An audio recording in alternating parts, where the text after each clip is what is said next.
Módulo 52 Países emergentes e seu papel no contexto mundial ao tomar o globo terrestre a fim de categorizar os países do mundo no que se refere a seu nível de desenvolvimento, é possível perceber que, geralmente, ao norte, estão os países desenvolvidos e, ao sul, os países subdesenvolvidos.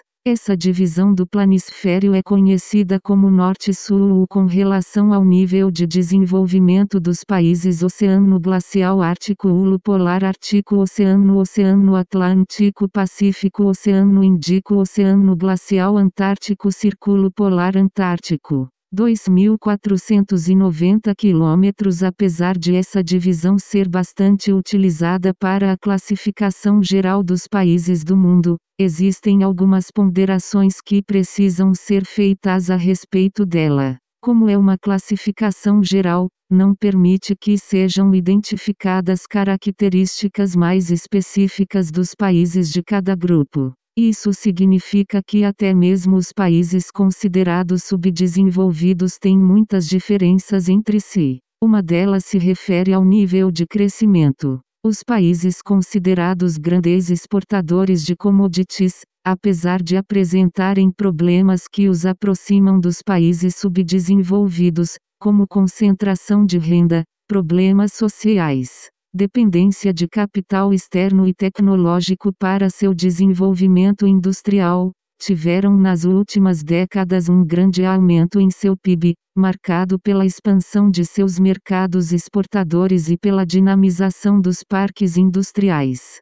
Em âmbito mundial, esses países, apesar de manterem estruturas subdesenvolvidas, passam por grande crescimento econômico, o que aumenta sua capacidade de ação no mercado externo, ampliando também seu poder de influência no mercado internacional, tanto regional quanto mundialmente. E importante destacar que os países emergentes apresentam grande crescimento econômico, mas não necessariamente desenvolvimento econômico, mantendo assim características de dependência comuns aos países subdesenvolvidos. Percentual de crescimento do PIB de alguns países emergentes em 2019. Oceano Glacial Ártico Ruesi Egito 66%. Arábia Oceano Pacífico Dipnis e Ipu Oceano Pacífico Oceano Atlântico Brasil Oceano Ejobo V3 Pico de Capricórnio Argentina África do Sul Oceano Glacial Antártico Círculo Polar Antártico 3.340 km. Banco Mundial. Além do crescimento econômico,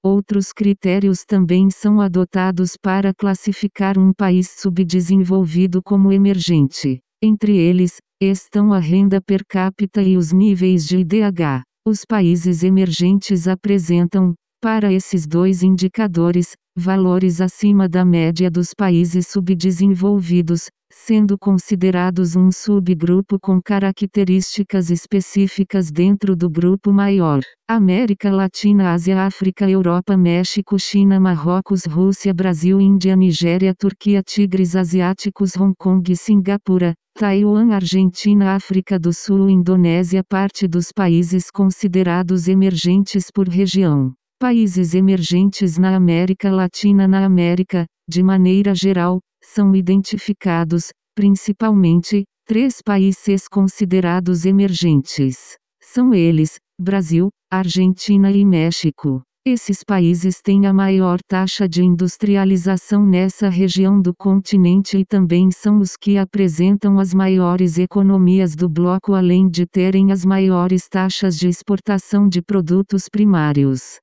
São, também, os países que têm os maiores valores populacionais, considerados grandes mercados consumidores, concentrando os maiores centros urbanos da região, Cidade do México, São Paulo e Buenos Aires. País População Total, 2019, Grande Centro Urbano Brasil 208 milhões São Paulo Argentina 44 milhões Buenos Aires México 125 milhões Cidade do México América Latina 625 milhões Valores populacionais das economias emergentes da América Latina. Organização das Economias Emergentes, ou BRICS, como meio de fortalecer sua posição dentro do mercado internacional. As 5 maiores economias formadas pelos países emergentes, Brasil, Rússia, Índia, China e África do Sul, criaram uma organização internacional para estruturar suas demandas ante o comércio mundial.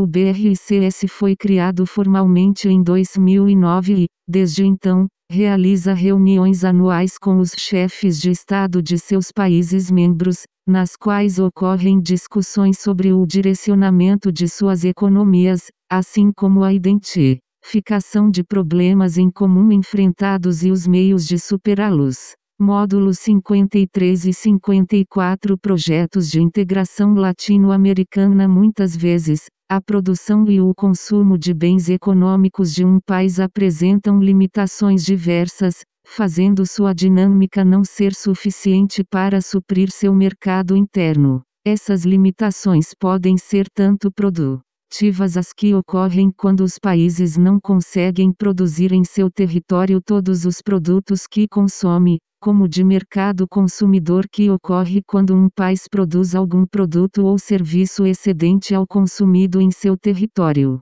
Para a resolução dessas problemáticas, no primeiro caso, o país precisa importar produtos e, no segundo, exportar produtos, exigindo, nas duas estratégias, recorrer a parcerias comerciais internacionais. Por diversas questões, é muito difícil um país equilibrar sua produção com seu mercado consumidor. Assim, praticamente todos os países do mundo precisam estabelecer relações comerciais uns com os outros. Algumas vezes, essa necessidade de trocas comerciais é suprida por causa da localização geográfica. No entanto, em outras, é necessário que os países busquem parcerias comerciais com territórios distantes, tanto para importação quanto para exportação. Parcerias comerciais com países próximos entre si apresentam custos logísticos menores, pois os bens produzidos serão transportados por distâncias relativamente curtas. Além disso, a proximidade geográfica pode representar proximidade cultural, tanto na produção quanto no consumo de produtos similares. Parcerias comerciais com países distantes entre si. Muitas vezes, as necessidades econômicas dos países só serão supridas no estabelecimento de relações comerciais com países que produzem ou consomem um produto específico, sendo necessário recorrer a parcerias com países mais distantes. Dinâmica das parcerias comerciais de um país. Como esse processo ocorre com praticamente todos os países do mundo, há o estabelecimento de uma lógica competitiva entre eles, semelhante às lógicas de mercado, em que os países precisam buscar parceiros comerciais que lhes sejam vantajosos, criando uma rede complexa de relações econômicas, conhecida como mercado internacional. Em geral, os países com maiores mercados consumidores ou com maior produtividade têm vantagens no mercado internacional, pois sua maior capacidade de venda ou de compra aumenta sua influência na escolha de seus parceiros comerciais. Já os países com produção e consumo menores têm menos influência no mercado internacional, visto que sua capacidade de compra e venda de produtos é mais limitada. Entretanto, é importante ressaltar que o tipo de bem produzido também pode direcionar o poder de influência aos países no mercado internacional. Muitas vezes o contexto de países produtores de itens com alto valor agregado ou detentores de matéria-prima necessária para o início do ciclo produtivo, podem impactar o mercado internacional. Para superar essas dificuldades, muitos países buscam estabelecer parcerias comerciais, que podem ocorrer na forma de acordos, grupos, organizações ou blocos com diferentes objetivos, mas que pretendem sempre oferecer vantagens e aumentar sua competitividade ante o mercado internacional, ou pelo estabelecimento de cooperações políticas. Grande parte dos países da América Latina é composta de países com limitações territoriais e produção e consumo incipientes. Assim, o estabelecimento de políticas de integração regional nessa parte do continente é importante para a consolidação de um mercado regional. Pontos comuns entre os países latino-americanos apresentam grandes desigualdades sociais, marcadas pela existência de uma reduzida classe social com alto poder aquisitivo e da maioria da população com poder aquisitivo reduzido, tem baixa interdependência entre si, estabelecendo principalmente relações comerciais com as grandes potências, e não com o mercado regional. Dependem econômica e tecnologicamente das grandes potências, implicando a necessidade de instalação de multinacionais, necessidade de ampliação da representatividade no mercado internacional.